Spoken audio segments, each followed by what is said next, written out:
Ok, chicos, buenos días. Espero que estén todos bien. Espero que estén viendo mi pantalla también. Vamos a iniciar con el módulo 3 del diplomado en tomografía del Instituto Dr. Carlos Coqui. Antes que nada, quiero agradecer la invitación a los directivos nuevamente para formar parte de este diplomado. Hemos tenido algunos problemas aquí en las cuestiones tecnológicas, pero esperemos que todo esté en orden y me estén escuchando bien. Si hay algún problema, por ahí hay alguien conectado que me esté escuchando, me esté viendo, háganmelo saber, por favor, para poder arreglarlo antes, ya que esta clase se va a grabar para que los que no pueden conectarse en el momento o los que quieran revisarlo posteriormente lo puedan hacer. Entonces sí me gustaría que me dijeran si está todo en orden por los que andan por ahí. Para los que no me conocen, me presento, soy el profesional técnico radiólogo Fabián Isaac Sánchez Chávez. Soy profesor en el instituto, tengo 20 años de experiencia, estoy diplomado en tomografía, diplomado en resonancia magnética y varios cursos que hemos dado e impartido aquí con el instituto. Ok, muchas gracias. Vamos a iniciar entonces. En este módulo vamos a ver un poquito de los diferentes programas en tomografía. Un poquito de ver cómo se puede hacer un protocolo, cómo se arma un protocolo, el posicionamiento, los diferentes posicionamientos. Que bueno, eso lo van a ver ustedes más a detalle en los diferentes temas de los protocolos, ¿no? Del posicionamiento en base a cada región. Aquí vamos a tratar de ver un poco a qué, más bien el tema va a ser en qué nos sirve, ¿no? Hacer un buen posicionamiento, una buena elección de mis factores, de mis programas para obtener nuestro estudio de calidad. Todo aunado, obviamente, a los diferentes temas que ustedes han venido viendo, que es como el control de calidad, parámetros, factores, todo eso en un conjunto para llegar al tema de los protocolos, ¿no? Entonces vamos a dar inicio. Como les decía, soy el profesor Fabián Isaac Sánchez Chávez. Actualmente laboro en el Hospital General de Celaya. Ahí contamos con un tomógrafo de 264 detectores. Es uno de los más grandes y los más rápidos que se encuentran aquí en la región. Y también he trabajado con uno de 64 detectores en el Sanatorio Celaya, donde también laboro por las tardes, aunque ahí mi labor es más hacia la resonancia magnética, ¿no? Como les decía, tengo un diplomado en resonancia y en tomografía. Los temas de este módulo van a ser el protocolo de posicionamiento, protocolos de adquisición. Vamos a ver un poco lo que intervienen ahí en los parámetros, que son el FOB, el pitch, el ROI, y algunos, como les decía, algo en general en los posicionamientos, ¿no? Voy a apagar un poquito mi cámara para que no esté tan lento esto. Y podamos moverle aquí más rápido. Ok. Entonces, los protocolos en tomografía, así como las demás técnicas de imagen, engloban un cierto número de factores y conceptos, ¿no? Que son los parámetros de adquisición, la técnica, el control de calidad, como les decía, las indicaciones que debe de llevar cada uno de esos procedimientos y las medidas de control que debemos de tener también y saber para la aplicación de un medio de contraste si es que nos lo piden en nuestro estudio. Aquí lo importante, que vamos a darle pie a todo esto, es que podamos entender y asimilar en lo que estamos haciendo, nuestra labor diaria, ¿no? En base a estos conceptos que ahorita vamos a tocar y que, bueno, a lo mejor ya algunos de ustedes lo saben, ya lo han venido manejando, hay quienes ya saben hacer tomografía, quienes ya han estado en contacto con una tomografía. Entonces, voy a tratar de introducirlos en que cada uno de esos factores o esos conceptos, esos parámetros que vamos a tocar, tienen una importancia muy relevante que a veces las dejamos de paso, ¿sí? No les ponemos la atención debida. Entonces, por esto, la suma de todo esto, es importante asimilarlos, conocerlos, para poder comprenderlos, aplicarlos y en ocasiones armar nuestros propios protocolos de estudio, de acuerdo a las políticas de cada institución, la capacidad del equipo con el que contemos y las indicaciones del médico radiólogo, que también es una de las partes importantes que debemos de tener en cuenta, que nosotros trabajamos este, para una institución, pero con el compromiso y llevando a cabo las indicaciones de un médico radiólogo, que eso no lo dejemos de lado, ¿sí? Hay que tenerlo muy, muy, muy presente, porque al final de cuentas ellos son los que interpretan un estudio. Entonces, ellos nos van a guiar a saber decir, este estudio está bien hecho, este estudio le falta, quítale, ponle, ¿sí? Entonces, de acuerdo a eso, los protocolos se van a armar, por eso, como dice ahí, de acuerdo a las políticas de cada institución y del médico radiólogo que esté a cargo. Aunado a esto, se debe de hacer un equipo multidisciplinario, el cual cuenta con el médico radiólogo, el jefe de la unidad, el médico radiólogo, el técnico radiólogo, los compañeros de mayor antigüedad que estén en nuestro departamento o los que tengan mayor experiencia en cada uno de las modalidades de imagen y de acuerdo a las condiciones de nuestro propio paciente, ¿no?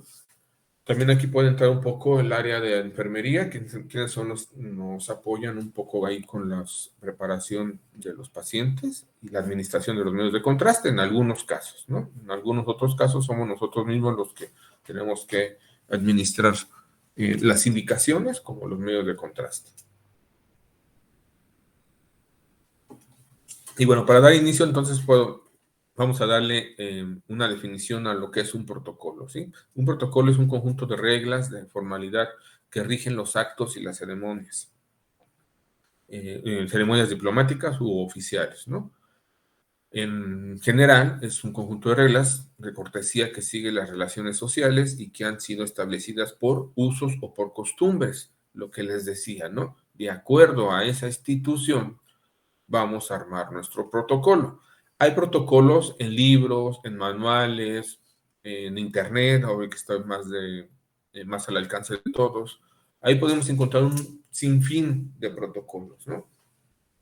Para poderlos leer, para poderlos asimilar y para poderlos llevar a nuestro uso diario, tenemos que seguir ciertas indicaciones que van a ser muy generales, que ahorita las vamos a ver más adelante, que esas son sí o sí, o sea, en cualquier institución se tienen que seguir, en cualquier tipo de estudio, en cualquier tipo de equipo, ¿sí? Pero hay algunas que vamos a poder modificar de acuerdo a nuestro equipo y las capacidades que tengamos. Un ejemplo es, yo les comentaba hace rato, trabajo en dos instituciones diferentes, ahorita en este momento, donde un equipo es de 264 detectores y el otro es de 64 detectores. Bueno, ya lo cambiaron, es de 124, ¿no? Pero, ¿qué ganamos? Hay que saber qué ganamos, qué quitamos, qué podemos hacer y qué no podemos hacer de acuerdo a esos equipos. Un ejemplo, ¿no? El de 264 al de 64, que eran la misma marca, que son Philips. ¿Qué gano? Bueno, los tiempos de adquisición, ¿sí? Los tiempos de adquisición en el 264 son mucho más rápidos, más dinámicos. Puedo hacer un grosor de corte milimétrico sin perder la resolución espacial y la resolución de contraste.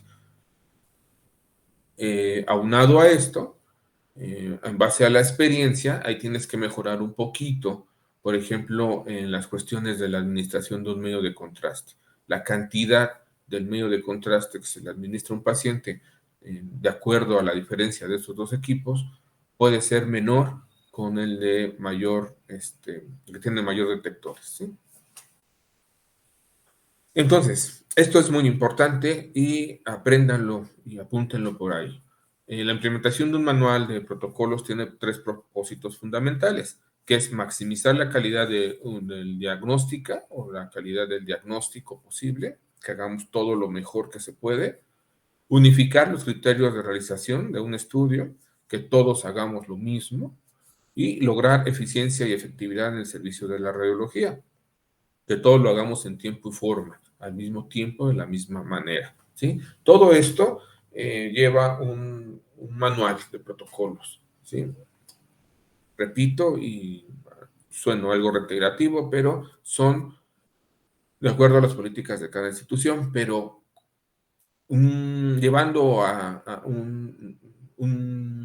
llevando de acuerdo o haciendo bien lo que lleva un protocolo, un manual de protocolos en una institución, se reducen mucho los tiempos de adquisición, la calidad mejora y aquí sí no hay de que él lo hace mejor o lo hace peor. Si llevamos un protocolo bien establecido, todos vamos a tratar de ser los mismos. Todos los técnicos y todos los profesionales en imagen tenemos nuestras características muy personales, ¿no? Sí es imposible y hasta es a veces algo tonto creer que todos hagamos lo mismo, ¿sí? En el mismo tiempo. Metafísicamente es imposible que todos seamos iguales, pero podemos seguir, como decía ahí eh, el concepto o la definición de protocolo, seguir ciertos actos o ciertos conceptos que llevemos a cabo con la finalidad de obtener un estudio, en base a las características de cada profesional. También aquí muy importante que tenemos que tener en cuenta es las condiciones de nuestro paciente. No todos nuestros pacientes van a ser iguales, ¿sí? O físicamente, aunque parezcan físicamente iguales o tengan el mismo peso, la misma edad y sea el mismo estudio, a veces las cuestiones físicas de cada uno de ellos cambian, ¿no? Un ejemplo muy grande que ya lo van a estar viendo ahí con artefactos, ahorita vamos a tocar aquí también un poquito de esos temas, ¿no? Un ejemplo así muy clásico que a mí siempre lo pongo en las cuestiones de las clases que pongo o las de los temas que doy en cuanto a los artefactos, ¿no? En la tomografía, eh, como en todos los demás modalidades de imagen, todos tenemos y contamos y sabemos que tenemos un ruido, ¿sí? La relación señal-ruido que debe de tener nuestras imágenes debe de ser muy buena, ¿sí? Para evitar que se nos creen artefactos o artificios ahí en nuestras imágenes. Entonces, no sé si lo sepan o ya lo saben, o si no se los explico. Un ejemplo, un paciente vamos a poner dos pacientes de abdomen, ¿no? Vamos a ver por ahí creo que unas imágenes más adelante. Las mismas, con el mismo peso, la misma edad, ¿no? 40 años, pesan los dos 90 kilos, ¿no? Pero, ¿qué pasa aquí? Uno es 90 kilos de músculo, es una persona que se dedica al deporte, una persona que hace mucho ejercicio, ¿sí? Y la otra es una persona de 90 kilos, pero con algo de sedentarismo, ¿no? Entonces no hace ejercicio, es más grasa corporal que músculo. Nosotros, si queremos hacer o hacemos nuestro estudio con los mismos parámetros y seguimos las mismas reglas de protocolo, ¿verdad? Establecido de un paciente de abdomen simple, de 90 kilos, de 40 años, que ya está establecido en nuestro equipo, probablemente lo que tengamos como resultados van a ser diferentes imágenes, ¿sí? Vamos a tener imágenes que un poquito más ruidosas entre uno y otro. Aquí lo voy a dejar como tema más adelante en nuestro módulo voy a enseñarles algunas imágenes referente a esto, ¿sí?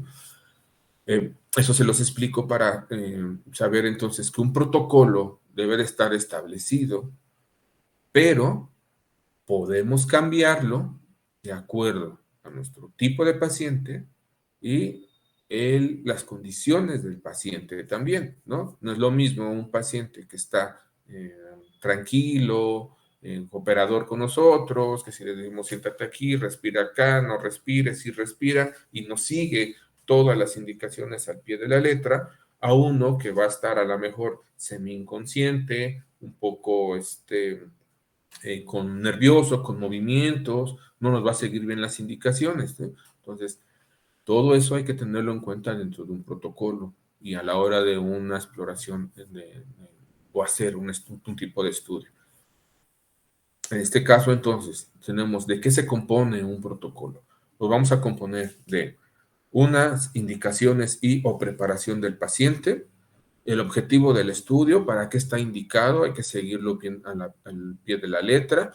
Hay veces que la solicitud, esto lo va a traer la solicitud de nuestro estudio, nuestro médico que nos solicita esa exploración, pero muchas de las veces no está indicado el diagnóstico ni presuntivo, el diagnóstico probable o el diagnóstico que ya sepan que tiene ese paciente. Muchas de las veces a lo mejor no lo trae. ¿Cómo lo vamos a tener que obtener nosotros? En base a nuestras preguntas que le hagamos a nuestro paciente. Es muy rápido, podemos platicar con ellos y decirles, ¿no? ¿Qué es lo que les pasa? ¿Qué es lo que en ese momento, ¿no?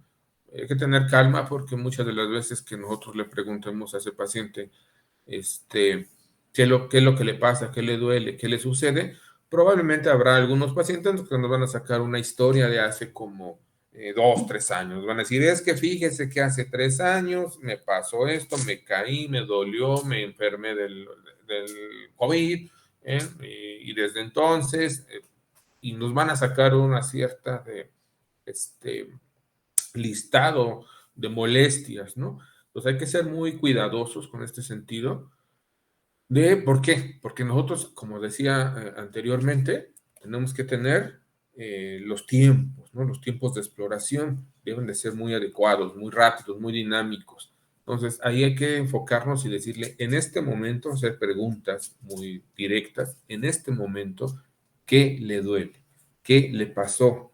¿Sí? Ok, en este momento me duele el riñón. Hay veces que pacientes que sí están muy letrados o que saben del diagnósticos o que ya hablaron con su médico muy en específico, ellos te van a decir, es que me están buscando que probablemente tenga yo piedras en el riñón. Ah, ok, perfecto.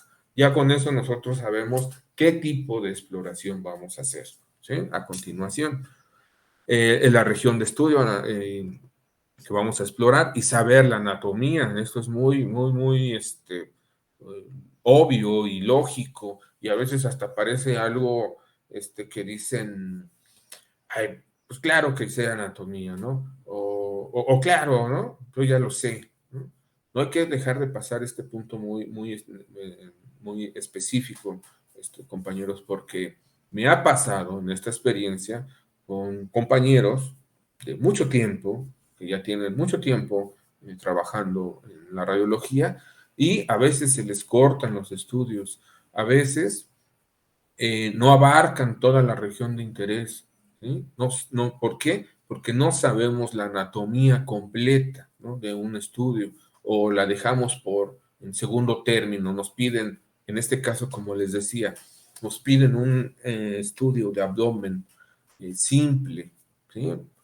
Y nosotros hacemos, pero ya le sacamos la información, perdón, ya le sacamos la información al paciente de que le están buscando piedras en el riñón, ¿no? O en el uretero o en la vejiga. Entonces, cambia un poquito aquí nuestro eh, protocolo de estudio, que ya lo verán adelante, cuál es la diferencia entre un protocolo de abdomen general y un protocolo para eh, renal, ¿no? La mal llamada uroresonancia, perdón, urotomografía, ¿no? o sea, digo, no, mal llamada en el sentido de que no hay confusión entre que si es simple o es contrastada. Si es una urotac, es contrastada, ¿sí? Siempre, siempre, siempre. Pero bueno, lo van a ver en protocolos.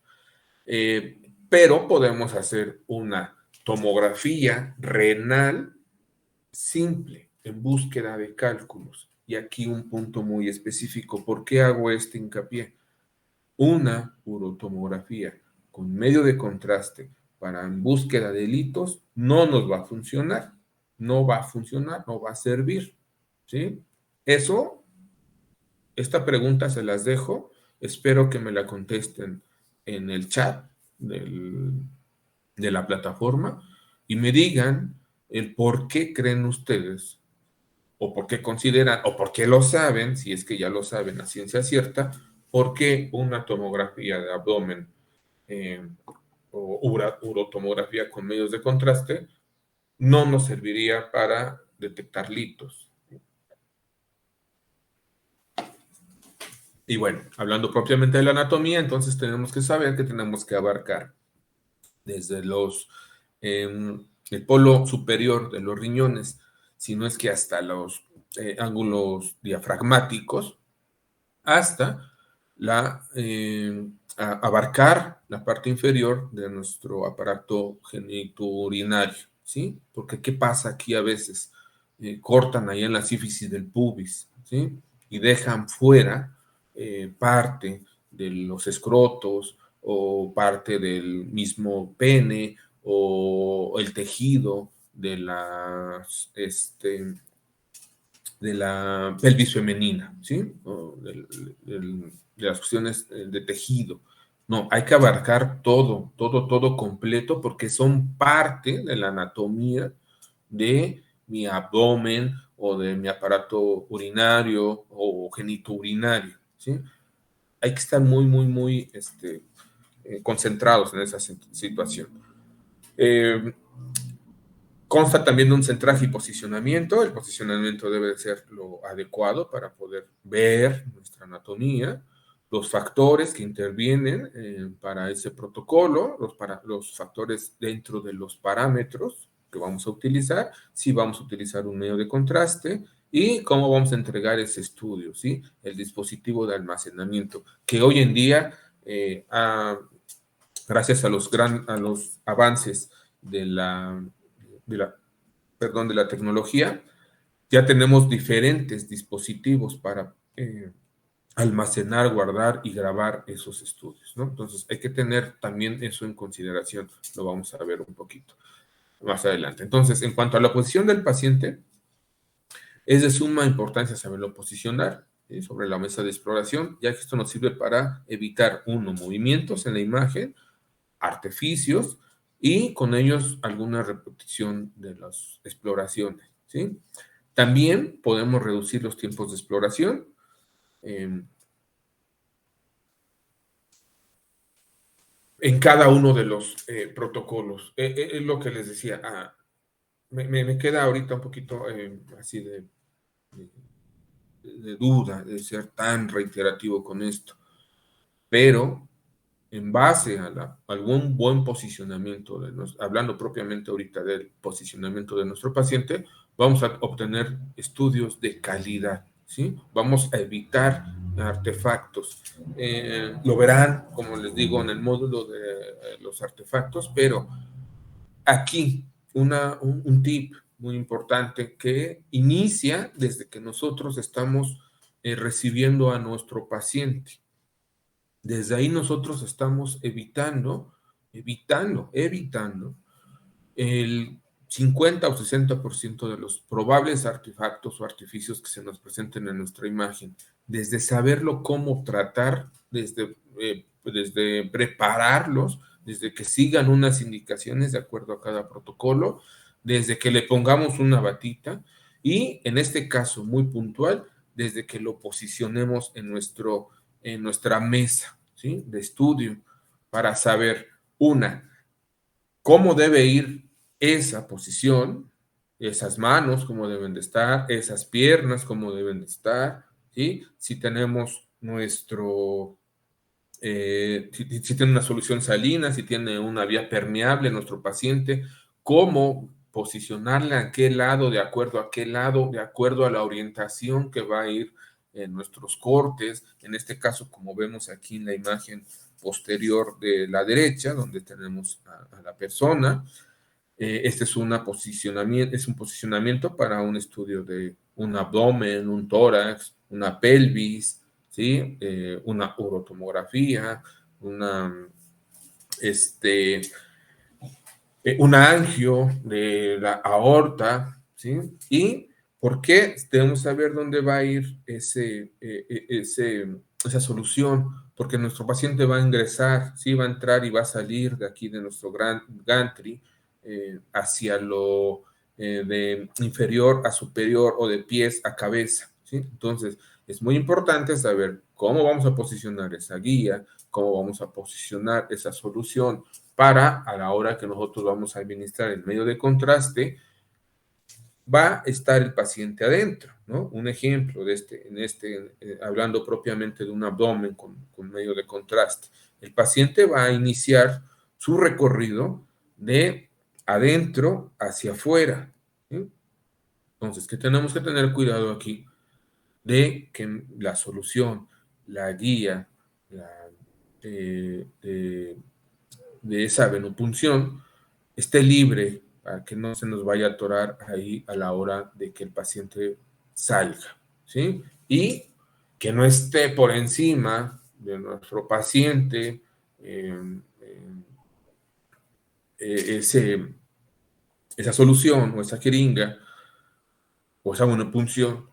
¿Por qué? Porque nos va a contaminar nuestra imagen, ¿sí? Si se quedó en medio de contraste en la guía, nos va a crear un artefacto, ¿sí? O nos va a salir ahí en nuestras imágenes del abdomen o del tórax, nos va a salir toda esa línea de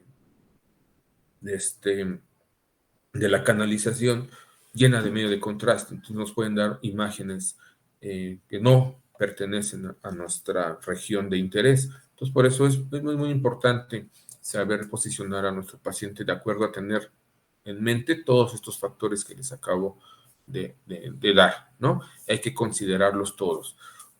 Otra de las cuestiones que hay aquí, por ejemplo, en la imagen de la izquierda, perdón,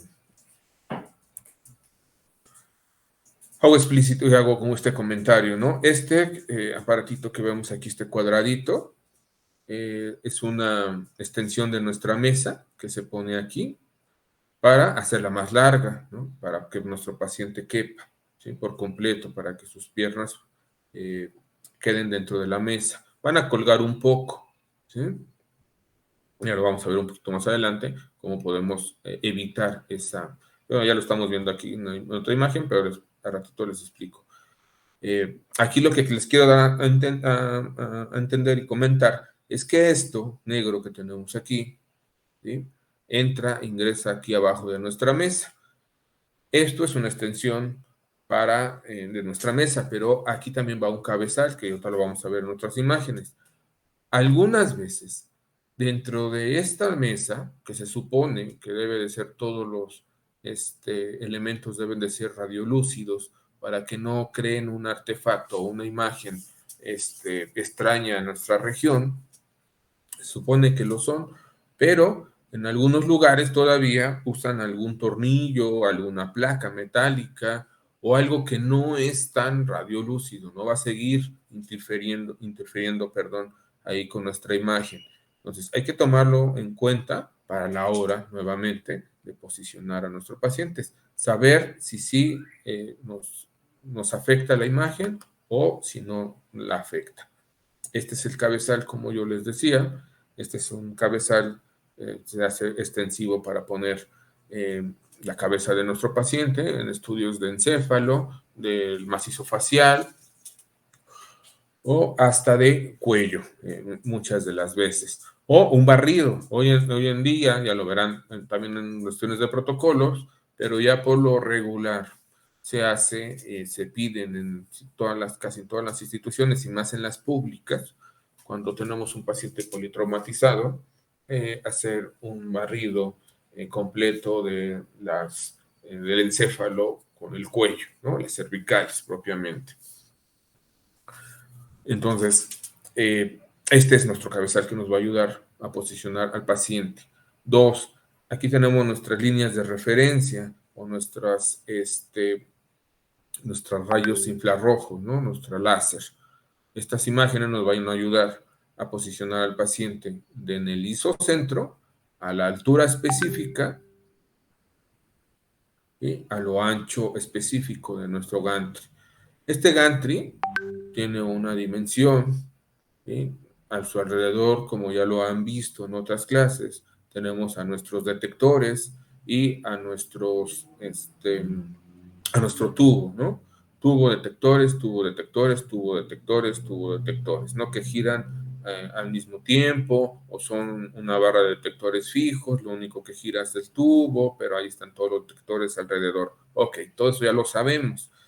Y aquí para posicionar a nuestro paciente tenemos que tener en cuenta algo muy, muy específico que es el centraje, ¿sí? El centraje con referencia a nuestro isocentro de ese gantry, ¿sí? ¿Para qué? Para que nuestra imagen no salga o muy cargada hacia la derecha o hacia la izquierda o hacia arriba o hacia abajo y vamos a perder calidad de nuestra imagen, ¿sí? Es como los rayos X convencional, que ya sabemos que tenemos que tener una región de interés donde nuestro tubo, el haz principal, tiene que incidir lo más central posible a nuestra región de interés. En este caso, en la tomografía, sigue pasando lo mismo, ¿sí? Se llama un isocentro, tener un isocentro, como su nombre lo indica, al centro de ese túnel, de ese gantry, que nos va a servir como referencia para saber que nuestra región siempre tiene que estar lo más cercano a ese isocentro y lo mejor repartida, es decir, una izquierda, una derecha, como lo marca esta línea media, que nos va a decir nuestra derecha, nuestra izquierda, le estoy hablando derecha en nuestra imagen radiológica, viendo en las cuestiones de la foto, nuestra imagen izquierda, nuestra imagen derecha. Bien repartida esa región tiene que estar ahí para que absorba lo mejor que se pueda nuestro haz principal o nuestro haz útil de nuestro tubo a una altura pertinente, ¿no? Porque también si lo dejamos más abajo, va a incidir el haz en otras zonas diferentes o en mayor medida que en otra de las zonas principales de nuestra región. Es decir, vamos a tener ahí una deficiente absorción de los rayos X y también una pobre imagen a la hora de los que se quede detectada en nuestros detectores de la imagen. Entonces, es importante que siempre encendamos esa luz de nuestro infrarrojo para posicionar a nuestra región de interés, ¿sí? Nuestra región de interés es la región de la parte o la estructura que vayamos a estudiar, ¿sí? En este caso, yo lo estoy poniendo como ejemplo, un cerebro macizo facial, cuello, cabeza, etcétera, o hasta cabeza, cuello, ¿no? Las indicaciones que deben de tener para los pacientes, ¿no? Para nuestros estudios. Estas se dividen en 3, ¿sí? Las indicaciones previas al estudio, las indicaciones antes y durante de la exploración y las posteriores a la realización de un estudio. Las previas son las que deberemos dar al paciente cuando soliciten un estudio de tomografía, ¿no? Cómo debe de venir preparado, cómo debe de acudir a su cita con ropa cómoda, sin alhajas, sin nada metálico, con el pelo seco de preferencia, ropa cómoda. ¿Para qué? Para tal vez hacer más cómoda su visita a nuestra unidad de diagnóstico, ¿sí? Y lo vamos a ver un poquito más adelante, así muy rápido. A veces ropa cómoda, ropa de algodón, que no tenga nada metálico, que no tenga cierres, que no tenga cremalleras. ¿Para qué? Para que a lo mejor no tengamos que proporcionarle una bata de la institución, ¿no? Y eso ya le da un poco de comodidad y confort a nuestros pacientes, ¿sí? Por eso es que esas indicaciones son muy importantes. En caso de que necesiten ir acompañados, ¿sí? Que sean niños, que sean personas adultas, que no se desplacen por su propio pie, ¿sí? Todas esas son las indicaciones previas al estudio, ¿sí? En caso aquí de que, por ejemplo, saquen una cita previa, ¿no? Será de hoy para mañana, ¿sí? En caso de urgencia, en caso de emergencia de un paciente que llegue politraumatizado o que requiera del estudio inmediatamente, estas indicaciones las vamos a tratar de dárselas o ya lo deben de saber, pero no está por demás decírselos a nuestros médicos tratantes, a los médicos de urgencias, ¿sí? Ya saben cómo debe de venir más o menos preparado o con qué indicaciones debe de acudir ese paciente para poder hacer un estudio de calidad diagnóstica. Las indicaciones antes y durante de la exploración son las que les daremos al paciente al ingresar a una tomografía. Cuando ya está en la sala, que son, un ejemplo, la posición que debe de adoptar, el respire, no respire, el cómo se va a mover, si va a respirar, si no va a respirar, si le vamos a inyectar, administrar medio de contraste, lo que va a sentir, lo que puede pasar, cómo necesitamos que nos ayude. Todo eso es lo que engloba esas indicaciones antes y durante la exploración, ¿sí? Vamos a verlo también un poquito más adelante. Las posteriores son del estudio, son las que haremos una vez que haya concluido ya el barrido, que vamos y veamos ya y que estemos seguros que nuestro estudio salió bien. Las que seguirán en caso de ser necesarios, y hasta cuándo y cómo le vamos a hacer la entrega de nuestros estudios. Aquí es importante, engloban todas estas de decir, terminó nuestro barrido, ya hicimos nuestro estudio, ya los tenemos, ahora qué va a seguir, qué sigue, ¿no? Después de esa exploración. Las indicaciones son las que les daremos entonces previas al paciente o a su familiar antes de hacer un estudio. Si el ayuno si lo requiere para medición medio de contraste, cómo debe representarse el día de su estudio, los laboratorios de la creatinina en sangre, en caso de requerir el medio de contraste, llenar hojas de autorizaciones, la administración del medio de contraste, muy importante, esas hojas de autorización, siempre sí o sí la debe de llevar el paciente, la debe de ser llenada por el paciente o su familiar. ¿Cuándo va a ser el caso del familiar? Cuando el paciente no sepa escribir, cuando no esté en condiciones de poder llenarlo, cuando no esté en condiciones de poder leerlo, en niños, en infantes, en adultos mayores. Ahí es cuando el familiar puede actuar como el llenado, ¿no? Y seguir las indicaciones previas.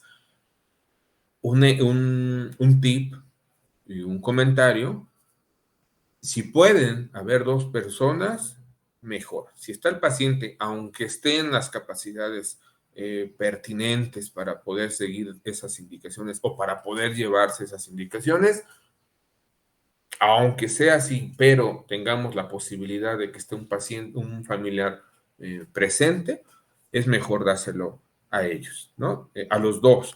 ¿Para qué? Para que se justifique mejor esas indicaciones, si no haya de que es que no me lo dijo, o es que no me lo dijeron, o es que no me lo hicieron saber, ¿no?